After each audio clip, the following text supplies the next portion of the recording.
guys, welcome back to my channel. My name is Claire and today we're going to be doing a non-spoiler as well as a spoiler review and discussion about the adult fantasy Nevernight. And if you have watched any of my reading vlogs, then you know that I have been diligently trying to get through this book, and I just finished it a few days ago, so I'm super excited to talk about it with you guys.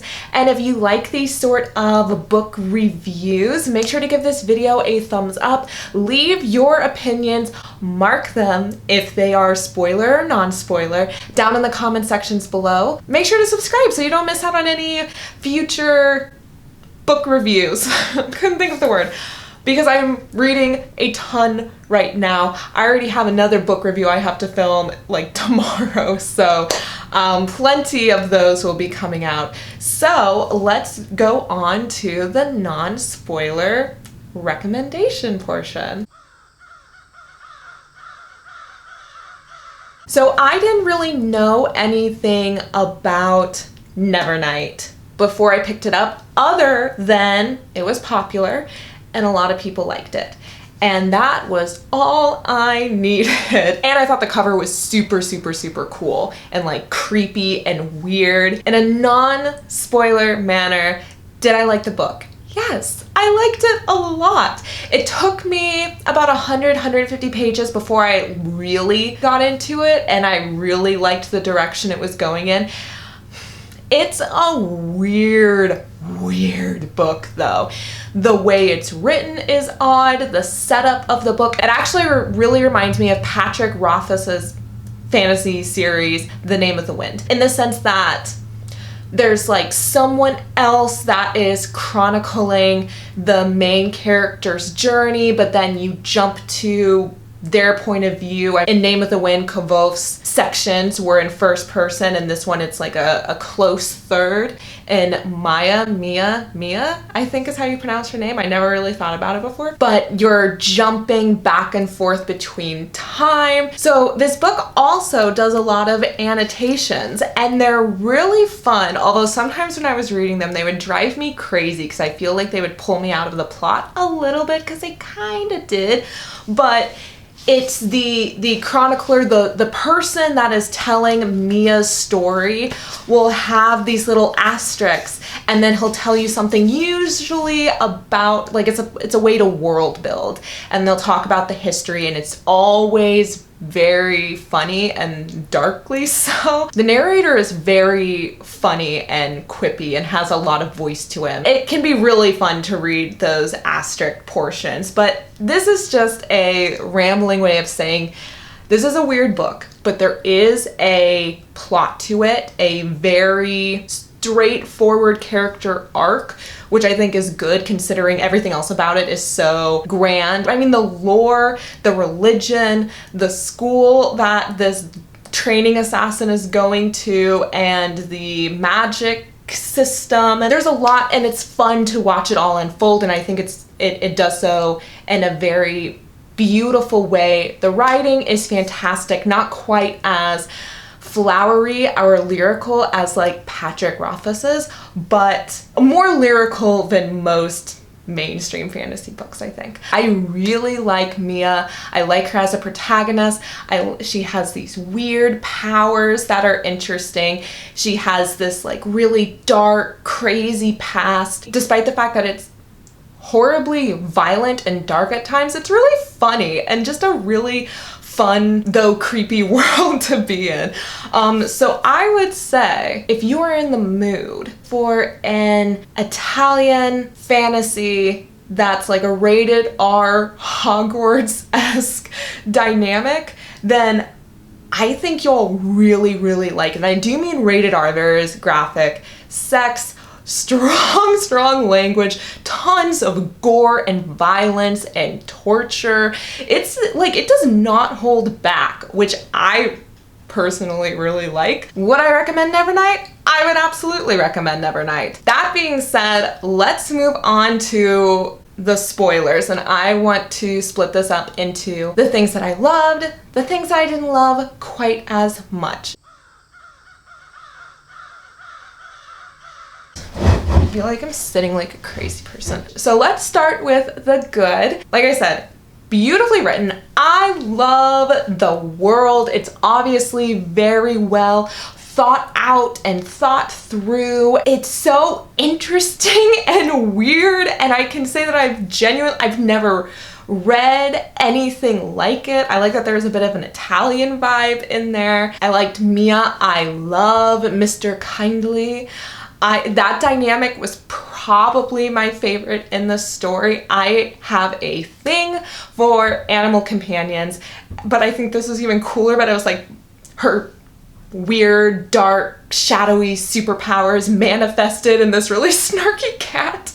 Like, how fun. I pretty much loved all the students and like teachers that we met in the school. You know, it's not their stories, so it's not like they get a ton of depth, but their characters are just so strong. I could usually tell who was talking to Mia before we even get to the dialogue tag. The sorceress had a completely different way of speaking than her best friend or Hush or the really sexy teacher. I love creepy schools or creepy houses where weird things are happening and no one acknowledges like how weird it is and how there's like a mysticism to it. I think that's so fun. I've always liked that. So I was very much suckered into that. I liked that there were challenges in the school and that people were competing with each other. And I think the best thing that the author Jay Kristoff did with this book is he's so good at planting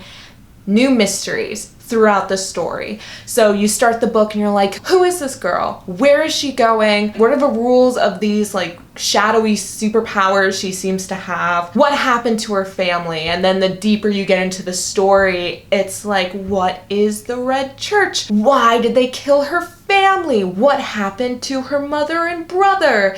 What is a darking? Like, what is that? Is she ever gonna find out that information? I never felt bored because even if we uncovered or unlocked one mystery, a new one was planted. So I just felt like there was always something pulling me further and further into the book, like why I needed to keep reading. I needed to see what happened next. And I think this whole book was masterfully done. I don't know much about Jay Kristoff, but I would like to know more. It's very interesting, at least in his back little picture there. He looks pretty young. I honestly liked the majority of this story. That being said, there are still some things I didn't care for as much, and you'll have to let me know down below if you feel the same way. But this is book 1 out of 3, and by the end of this book, I wasn't super compelled to I have to read the second book. I have to. I need to know what happens next. The main conflict of her trying to avenge her familia and kill the High Justice, kill the men that she felt wronged her family entirely.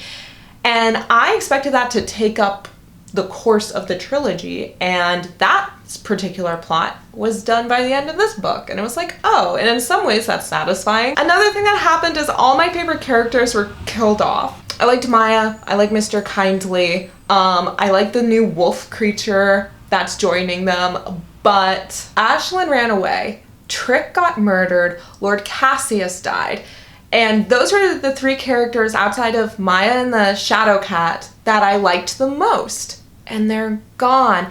And Ashlyn probably will come back. She ran away. She's not dead. Lord Cassius, maybe we'll get some more information about him because his shadow wolf is now with Maya. But it's like, oh, shoot. I'm not left with a lot. Like, all these characters that I got to know throughout the course of this very long book are gone or dead. And the mysteries that I got to know or were interested in were solved, or she took her revenge, and so that plot point is done. I mean, I want to read the rest of the trilogy. I'm not saying that I don't want to read it. I'm saying that I don't feel compelled to read it right away. Like, I'm going to put aside all my other reading plans to read the second book, but it's not the utmost importance as to when. Please let me know down below if the second and third books are like phenomenal and 1000% worth reading. I really would like to know. So if Jay Kristoff is amazing at mysteries, I say and I hate to be critical of his storytelling because this book is so well crafted and like, who am I to criticize it? But I did feel like the stakes that were placed in the book were constantly undercut, which is odd because it's a book about assassins and it's extremely violent and gory, and part of it is because of the sorcerers that can just mend people's arms and put their guts back together. So then it's like, well, no one's getting permanently hurt. And I understand why the sorcerers are there on a writing level, on a storytelling level, because now you can have all these really horrific, violent things happen to Mia, our protagonist, like getting her arm